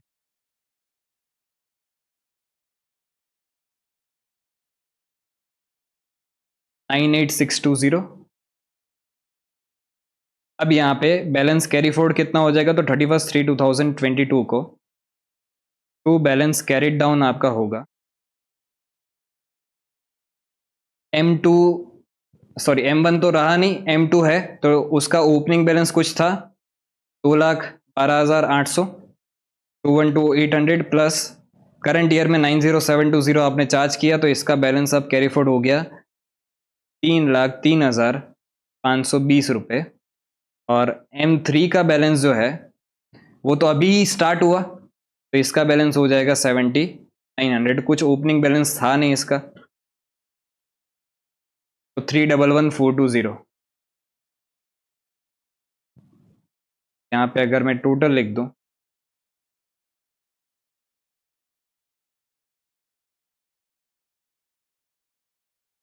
$329,860।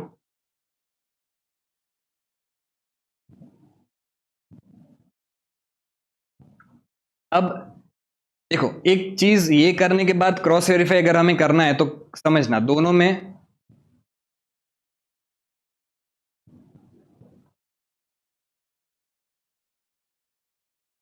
यहां पे जब provision for depreciation account maintain नहीं हो रहा था, तब मशीन अकाउंट का बैलेंस जो है वो एंड में कितना आया, तब मशीन अकाउंट का बैलेंस आपका आया 966580।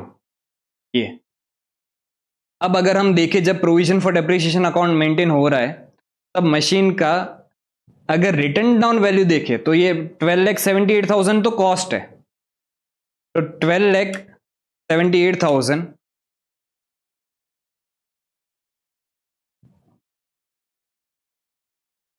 माइनस ये जो 12,78,000 कॉस्ट है, उसमें से अभी तक का कितना डेप्रिसिएशन ये दोनों असेट पे लग चुका है, ये दोनों असेट पे आपका अभी तक का डेप्रिसिएशन लग चुका है 3,11,1,420। तो माइनस करेंगे 3,11,1,420, तो भी आपका आंसर वही आएगा क्या, 9,665,8।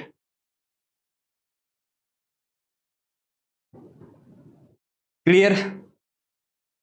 आई होप आपको प्रोविजन फॉर डेप्रिसिएशन पूरा अच्छे से क्लियर हो गया होगा। पहले हमने नॉर्मल मेथड से किया, फिर हमने प्रोविजन फॉर डेप्रिसिएशन वाले मेथड से किया।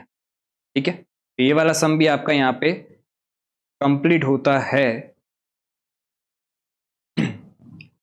अब आते हैं नेक्स्ट सम पे, क्वेश्चन नंबर 23। पहले पढ़ते पूरा question. On 1st April 2019, a firm purchased machinery for rupees 2 lakh.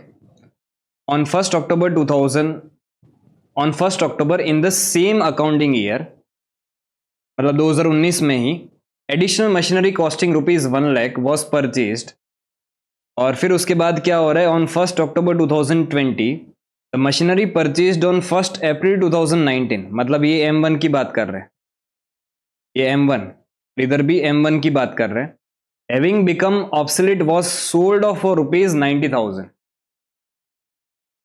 फिर उसके बाद क्या हो रहा है, on 1st October 2021 next year, new machinery was purchased for rupees 2,50,000, while the machinery purchased on 1st October 2019, मतलब ये M2 की बात कर रहे हैं, इधर भी M2 की बात कर रहे हैं, was sold for rupees 85,000 on the same day. The firms provide depreciation on its machinery at the rate 10% per annum on original cost method. इस बार स्ट्रेट लाइन मेथड के हिसाब से आपका डेप्रिसिएशन चार्ज हो रहा है on 31st March every year. साल खत्म कब हो रहा है, 31st मार्च को खत्म हो रहा है। जो machinery account, provision for depreciation account and depreciation account, यहां पे ध्यान रखना, इस बार आपको स्पेसिफिकली 3 अकाउंट पूछे हैं, machine account, provision for depreciation account and depreciation account. जब स्पेसिफिकली ये 3 पूछे हैं तो असेट डिस्पोजल अकाउंट बनाने की जरूरत नहीं है। तो यहां पे हमारा जो है वो सॉल्यूशन किस तरह से बनेगा, when asset disposal account is not maintained. 3 account सिर्फ मेंटेन किए जाएंगे। ठीक है, और हमें कितने साल का बनाना है, तो for the period of 3 accounting years ending 31st मार्च 2022। तीसरा साल आपका खत्म होना चाहिए 31st मार्च 2022 को, मतलब 19-20, 20-21 और 21-22, 3 साल का हमें जो है वो अकाउंट बनाना है। अब यहां पे आपके 3 अकाउंट बनेंगे, मशीन अकाउंट बनेगा, प्रोविजन फॉर डेप्रिसिएशन अकाउंट बनेगा और डेप्रिसिएशन अकाउंट बनेगा। असेट डिस्पोजल अकाउंट नहीं बनेगा। ठीक है, बना लेते हैं।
अब डेप्रिसिएशन अकाउंट इतना बड़ा बनाने की जरूरत है सच नहीं है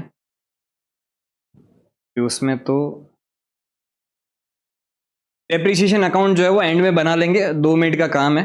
पहले जो है वो इस पे फोकस करते हैं, machine account and provision for depreciation. ठीक है, तो सबसे पहले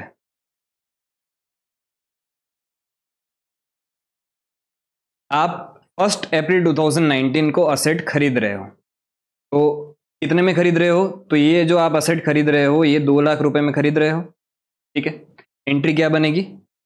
1/4/2019। इधर आप लिख दोगे to bank account M1। 2 lakh रुपए में खरीद रहे हो। ठीक है, उसके बाद in on 1 October in the same accounting year, यहाँ पे 1/10/2019 टू बैंक अकाउंट आप एक और असेट खरीद रहे हो M2, जो कितने की है? 1 लाख रुपए की है। ठीक है, उसके बाद क्या हो रहा है? तो 2019-20 में और इसके अलावा और कोई ट्रांजेक्शन नहीं है, तो हमें ईयर एंड करना पड़ेगा। तो provision for depreciation account maintain हो रहा है, इसलिए डेप्रिसिएशन इस अकाउंट में तो नहीं आएगा। यहाँ पे 31/2020 बाय बैलेंस कैरिड डाउन हो जाए। M1 का बैलेंस है आपका 2 लाख रुपए और M2 का बैलेंस है आपका 1 लाख रुपए।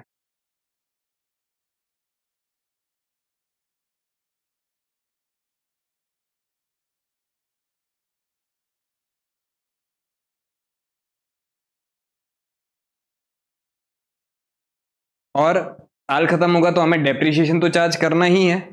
यहाँ पे डेप्रिसिएशन अकाउंट में आ जाते, प्रोविजन फॉर डेप्रिसिएशन अकाउंट में 31/3/2020 को बाय डेप्रिसिएशन अकाउंट आपका यहाँ पे हो जाए। M1 जो है उसके ऊपर पूरे साल का आपका डेप्रिसिएशन लगेगा। 2 लाख की असेट थी, परसेंटेज आपका 10% है। 2 लाख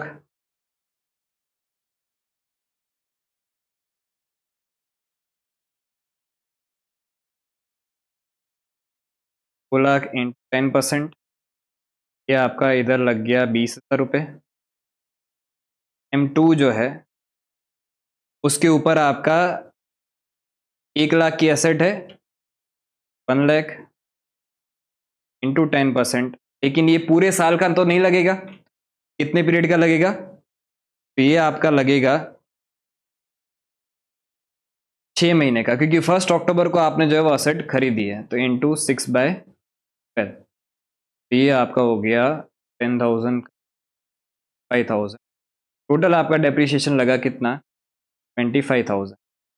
पूरे साल के दौरान आपका डेप्रिसिएशन 25,000 लगा। अब इसको नेक्स्ट ईयर कैरी फॉरवर्ड कर देंगे, तो यहाँ पे 31/3/2020 टू बैलेंस कैरिड डाउन। तो M1 का बैलेंस आपका कैरिड डाउन हो जाएगा 20 पर, M2 का बैलेंस आपका कैरिड डाउन हो जाएगा 5,000। टोटल बैलेंस कैरिड डाउन हो जाएगा 25,000। अब नेक्स्ट ईयर दोनों के बैलेंसेस ब्रॉट डाउन कर लेंगे, तो 1/4/2020 को to balance brought down M1 2 lakh,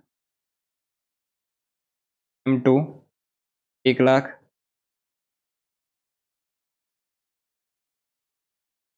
इधर आ गया 3 लाख। ठीक है, इसका भी ब्रॉट डाउन कर लेते हैं।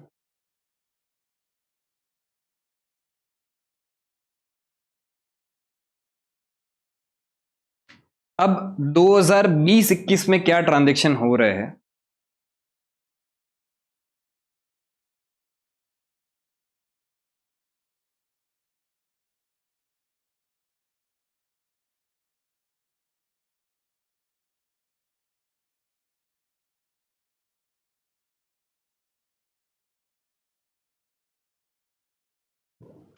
यहाँ पे 2020-21 में क्या ट्रांजेक्शन हो रहे हैं, तो on 1 October 2020 the machinery purchase on 1 April 2019, मतलब M1 की बात कर रहे हैं, having become obsolete was sold off for ₹90,000। ये आपने बेच दी 90,000 रुपीज में, ठीक है। अब जिस दिन बेच रहे हैं उस दिन तक का पहले अपने जो है वो क्या करेंगे, डेप्रिसिएशन चार्ज कर देंगे, ठीक है। तो 1 अक्टूबर को बेच रहे हैं तो आपका जो है वो डेप्रिसिएशन 6 महीने का चार्ज किया जाएगा। यहाँ पे 1/10/2020 बाय डेप्रिसिएशन अकाउंट M1। अब पूरे स्ट्रेट लाइन मेथड है, पूरे साल का डेप्रिसिएशन 20,000 होता है, तो 6 महीने का कितना हो जाएगा, 10,000। अब यहां पे ध्यान से समझना, इस बार अपना असेट डिस्पोजल अकाउंट मेंटेन नहीं हो रहा है, तो जो भी प्रोविजन फॉर डेप्रिसिएशन का अकाउंट है उसका जो बैलेंस है वो ट्रांसफर करोगे असेट अकाउंट में।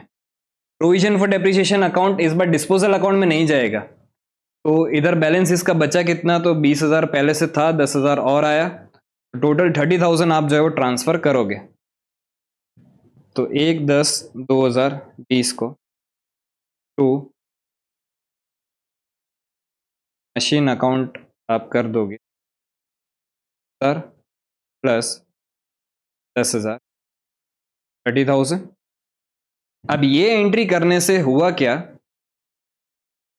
कि इधर 1/10/2020 by provision for depreciation account आया, तो ये जो असेट आपकी 2 लाख से दिख रही थी, अब वो आ गई कितने पे, आपने 30,000 से उसको कम किया, तो अब वो आ गई आपकी 1,70,000 पे। अब 1,70,000 वाली असेट आप बेच रहे हो कितने में, 90,000 में बेच रहे हो, तो पैसा जो मिल रहा है उसकी भी एंट्री यहां पे ही करोगे, 1/10/2020 बाय बैंक अकाउंट।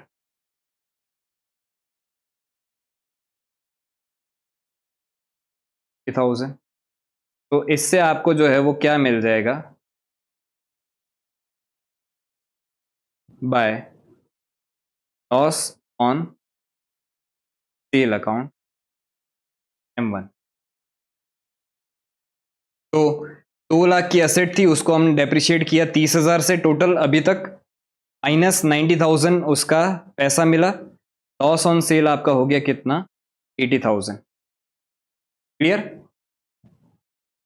अब दोनों मेथड में चेंज क्या था, जब डिस्पोजल अकाउंट मेंटेन करते थे तब असेट को भी डिस्पोजल अकाउंट में ट्रांसफर करते थे और प्रोविजन को भी डिस्पोजल अकाउंट में ट्रांसफर करते थे।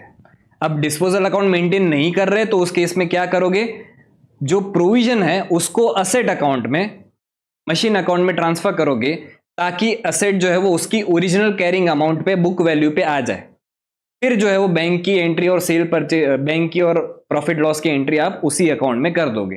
डिस्पोजल अकाउंट मेंटेन नहीं हो रहा है, ठीक है।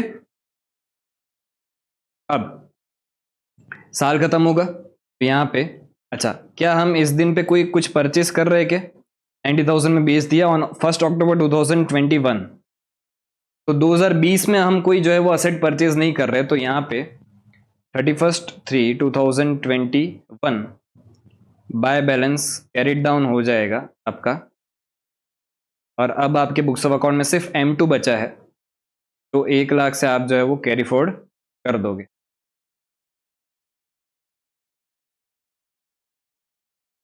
इधर आ जाएगा 3 लाख, इधर आ जाएगा 3 लाख, लेकिन साल खत्म होगा तो M2 को तो हमें डेप्रिशिएट करना ही पड़ेगा, तो यहाँ पे M2 का डेप्रिशिएशन लगाएंगे, तो 31/3/2021 बाय डेप्रिशिएशन अकाउंट M2। अब M2 पे स्ट्रेट लाइन मेथड के हिसाब से पूरे साल का डेप्रिशिएशन आपका 1 लाख पे 10% कितना बनता है, 10,000 बनता है, तो इसका डेप्रिशिएशन आ जाएगा 10,000, और इधर आ जाएगा 31/3/2021 टू बैलेंस कैरिड डाउन, और ये कैरिड डाउन आपका होगा M2, कितना आ जाएगा पहले उसका 5,000 बैलेंस था, अब आपने और 10,000 जोड़ा, इधर आ जाएगा 15,000। इतना अमाउंट टोटल जो है वो आपका कैरी फॉरवर्ड हो जाएगा। अब 15 प्लस 30 45,000 यहाँ पे टोटल। ठीक है, सेकेंड ईयर भी खत्म। अब चलते हैं थर्ड ईयर पे, 21-22 पे। 21-22 में पहले तो एक काम कर देते, ब्रॉट डाउन कर लेते हैं। यहाँ पे 1/4/21 to balance brought down. M2 का बैलेंस आपने ब्रॉट डाउन कर दिया 1,00,000 रुपए, और यहाँ पे भी बैलेंस ब्रॉट डाउन आप कर दोगे 1/4/2021 by balance brought down M2 15,000। ठीक है, अब इसके बाद क्या हो रहा है, तो ऑन 1 अक्टूबर 2021, 21-22 में 6 महीने के बाद new machinery was purchased for ₹2,50,000। आप एक नई असेट खरीद रहे हो, तो पहले खरीदने की एंट्री कर लेते हैं। खरीदने की एंट्री क्या होगी, मशीन अकाउंट को आप डेबिट करोगे तो बैंक अकाउंट कर दोगे। एक कितना है, अक्टूबर 2021, 1/10/2021 को आप टू बैंक अकाउंट यहां पे कर दोगे। इसको नाम देते हैं M3। कितने में खरीद रहे हो, तो 2,50,000 में खरीद रहे हो। ठीक है, खरीदने की एंट्री हमने कर दी। अब चलते क्या, while the machinery purchased on 1 अक्टूबर 2019, मतलब M2 की बात कर रहे हैं, और सोल्ड फॉर 85,000, इसको आपने बेच दिया 85,000 में। पहला काम, उस दिन तक का डेप्रिसिएशन लगाओ। ठीक है, लगा देते हैं। यहां पे 1/10/2021 बाय डेप्रिसिएशन अकाउंट M2, तो कितना लगेगा, तो 10,000 पूरे साल का डेप्रिसिएशन है, उसका 6/12 करेंगे तो ये लगेगा आपका 5,000। डेप्रिसिएशन लगा दिया। अब प्रोविजन फॉर डेप्रिसिएशन में चेक करो कि उसका M2 का बैलेंस कितना बचा है। तो 15,000 पहले ओपनिंग था, 5,000 करंट ईयर में लगाया, टोटल हो गया 20,000। तो ये 20,000 हम जो है वो ट्रांसफर करेंगे असेट अकाउंट में। यहाँ पे 1/10/2021 को टू मशीन अकाउंट आप कर दोगे 20,000। इससे होगा क्या, यहाँ पे 1/10/2021 को by provision for depreciation account आएगा 20,000। 1,00,000 की असेट को आपने टोटल अभी तक 20,000 से डेप्रिशिएट किया है, तो अब असेट की वैल्यू बचती कितनी है, तो 80,000 बचती है।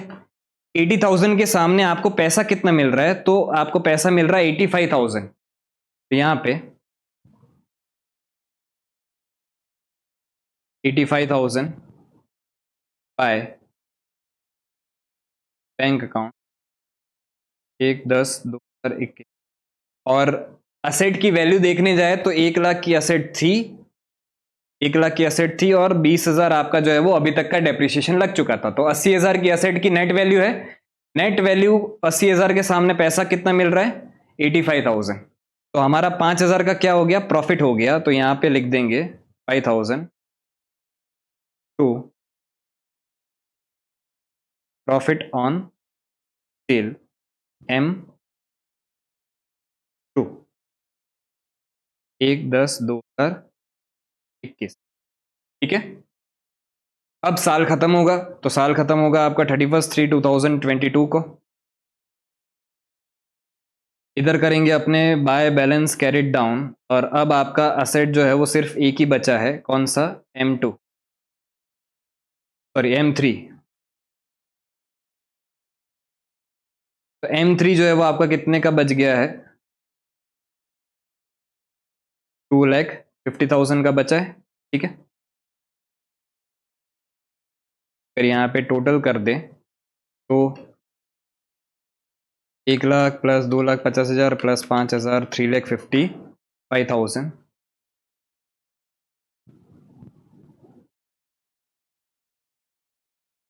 और यहाँ पे M3 जो बचा है उसको तो हमें डेप्रिशिएट करना पड़ेगा ना। यहाँ पे एक 31/3/2022 बाय डेप्रिशिएशन अकाउंट M3 कितना होगा डेप्रिशिएशन, तो 2,50,000 की असेट है इंटू 10% इंटू 6/12, क्योंकि 1 अक्टूबर को आपने असेट को खरीदा है। तो 2.5 लाख इंटू 10% इंटू 6/12, ये हो गया आपका 12,500। और दूसरी कोई असेट है नहीं, M3 का करंट ईयर में सिर्फ इतना ही डेप्रिशिएशन लगा है, तो वही आपका जो है वो बैलेंस कैरिड डाउन हो जाएगा। M3 12,500।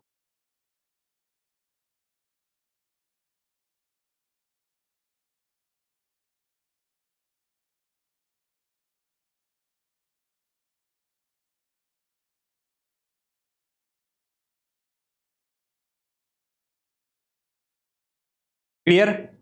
सिंपल सम था, कुछ खास नहीं था। चेंज क्या था, असेट डिस्पोजल जब मेंटेन होता है तब असेट का कॉस्ट एंड प्रोविजन दोनों को असेट डिस्पोजल में ट्रांसफर करो और सेल की एंट्री डिस्पोजल अकाउंट में करो। जब डिस्पोजल अकाउंट मेंटेन नहीं होता है तो प्रोविजन फॉर डेप्रिसिएशन का जितना भी बैलेंस है वो असेट के अकाउंट में ट्रांसफर करो और सेल की एंट्री भी असेट अकाउंट में ही करो। ठीक है, दोनों तरह से हमने जो है वो दोनों सम कर लिए। अब जो है वो एक आखिरी चीज बचती है कि हमें डेप्रिसिएशन अकाउंट जो है वो बनाना था। अब देखो, डेप्रिसिएशन अकाउंट जैसे पहले बनता था सेम टू सेम वही बनेगा, सिर्फ एक छोटा सा चेंज आ जाएगा। चेंज क्या आ जाएगा समझना, यहाँ पे एंट्री में ही चेंज है, अकाउंटिंग में कुछ चेंज नहीं है। एंट्री में क्या चेंज है समझना, इधर आपने डेप्रिसिएशन अकाउंट को डेबिट किया और क्रेडिट क्या किया है, प्रोविजन फॉर डेप्रिसिएशन अकाउंट। ठीक है, तो पहले साल आपने डेप्रिसिएशन चार्ज किया 25,000, दूसरे साल आपने चार्ज किया 20,000, तीसरे साल आपने चार्ज किया 5,000 और 12,500। तो यहाँ पे किस तरह से डेप्रिसिएशन अकाउंट दिखेगा समझना। पहला साल आपका खत्म हुआ 31/3/2020 को। ठीक है, यहाँ पे 2 प्रोविजन फॉर डेप्रिसिएशन अकाउंट आप लिख दोगे और पहले साल का आपका टोटल डेप्रिसिएशन जो था वो कितना था, तो 25,000 रुपये था। तो यहाँ पे आ गया 25,000 और यही जो है वो ईयर एंड पे 31/3/2020 को P&L अकाउंट में ट्रांसफर हो जाएगा। ठीक है, तो ये साल खत्म। फिर नेक्स्ट ईयर आया, उसमें 1/10/2020 को कुछ लगा है और 31/3/2020 को कुछ लगा है। दोनों में ही प्रोविजन फॉर डेप्रिसिएशन ही क्रेडिट हुआ है to provision for depreciation account. अब एक जो है वो लगा है आपका 10,000 और दूसरा भी लगा है 10,000, तो टोटल आपका 10,000 का 2 बार डेप्रिसिएशन लगा। 31/3/2020 को आप इसको भी जो है, सॉरी ये 21 हो जाएगा, ये 20 ही रहेगा, ये जो है वो 21 हो जाएगा। तो 21 कर दो और इसको भी 31/3/2021 कर दो। ठीक है, ये बाय P&L अकाउंट में ट्रांसफर हो जाएगा 20,000। ये वाला साल भी आपका खत्म। उसके बाद 1/10/2021 एंड 31/3/2022 को 2 provision for depreciation account, 2 provision for depreciation account, और ये कितना लगा है, तो 5,000 एंड 12,500, 5,000 एंड 12,500। तो टोटल आपका ये ट्रांसफर हो जाएगा 31/3/2022 को बाय P&L अकाउंट में 17,500। ये अकाउंट भी, ये साल भी खत्म हो गया। सिंपल था। तो डेप्रिसिएशन अकाउंट में कुछ खास चेंज नहीं था। जब नॉर्मल मेथड से करते थे तब यहाँ पे एसेट अकाउंट क्रिएट करते हो, इधर जो है वो आपने provision for depreciation account create किया। ठीक है, तो ये वाला सम भी आपका यहाँ पे खत्म होता है। अगर आपको कोई भी डाउट हो ये प्रोविजन में तो आपको जो है वो कमेंट सेक्शन में आप कोई भी डाउट पूछ लेना। ये सारे ही नोट्स के लिंक्स जो है वो मैंने डिस्क्रिप्शन में दे दिए हैं। ठीक है, आज के लेक्चर को अपने यहाँ पे रखते हैं। अब जो है वो प्रोविजन फॉर डेप्रिसिएशन के 2 सम्स बाकी है वैसे, एक जो है वो क्वेश्चन नंबर 27 बाकी है और एक जो है क्वेश्चन नंबर 24 बाकी है, और इस चैप्टर के भी 2 ही सम्स बाकी है। 24 तो बहुत अच्छा क्वेश्चन है, बड़ा क्वेश्चन है, जिसको हम कल सॉल्व करेंगे। कल हमारा ये चैप्टर जो है वो कंप्लीट हो जाएगा। ठीक है, थैंक यू।